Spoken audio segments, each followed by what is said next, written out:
Les chaussures du zèle que donne l'évangile de paix.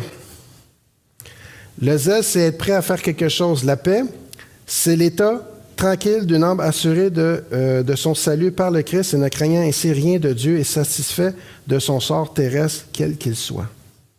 Donc la paix, c'est pas la paix, pas de guerre pour ces choses-là, c'est que peu importe ce qui t'arrive, tu as la paix. Peu importe ce qui te fait. Tu sais, encore là, c'est un état d'esprit.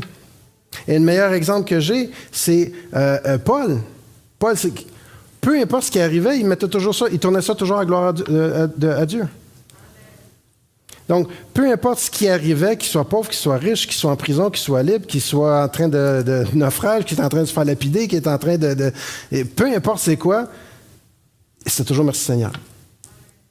Mais parce que c'était ça, peu importe, il se satisfait de son sort parce que sa perception n'est pas dans ce monde. Il y avait une perception éternelle. Et beaucoup de chrétiens tombent dans l'erreur. Je parlais avec justement mon beau-frère la fin de semaine.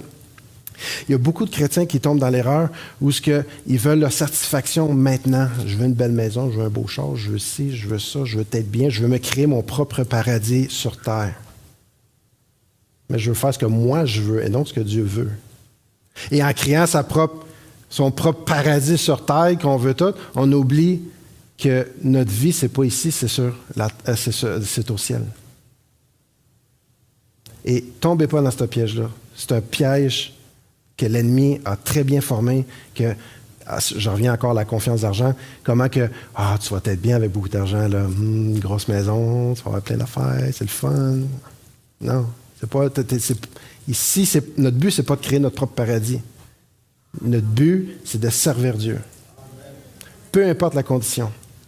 Et peu importe la condition de ce que tu es, tu vas te satisfaire de ça parce que tu as les chaussures de l'évangile, du zèle que donne l'évangile de paix.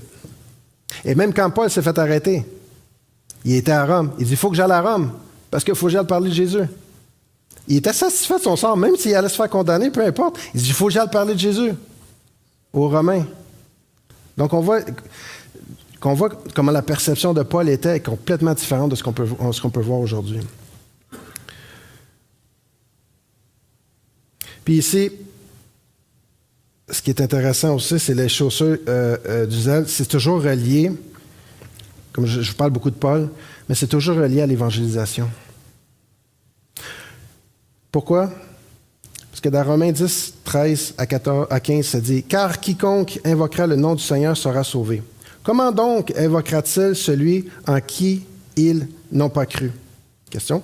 « Et comment croiront-ils à celui dont ils n'ont pas entendu parler? Et comment en entendront-ils parler s'il n'y a personne qui prêche? Et comment y aura-t-il des prédicateurs s'il n'y a pas d'envoyés? Selon ce qu'il est écrit, qu'ils sont beaux les pieds de ceux qui annoncent la paix. » Les chaussures, c'est relié aux évangiles. Qui sont beaux ceux qui annoncent, les pieds de ceux qui annoncent l'évangile. C'est exactement. Donc, c'est pour ça, la chaussure du zèle que donne l'évangile de paix, c'est par rapport à l'évangélisation. Et peu importe ce qui t'arrive, parce que tu évangélises, tu es content de ton sort.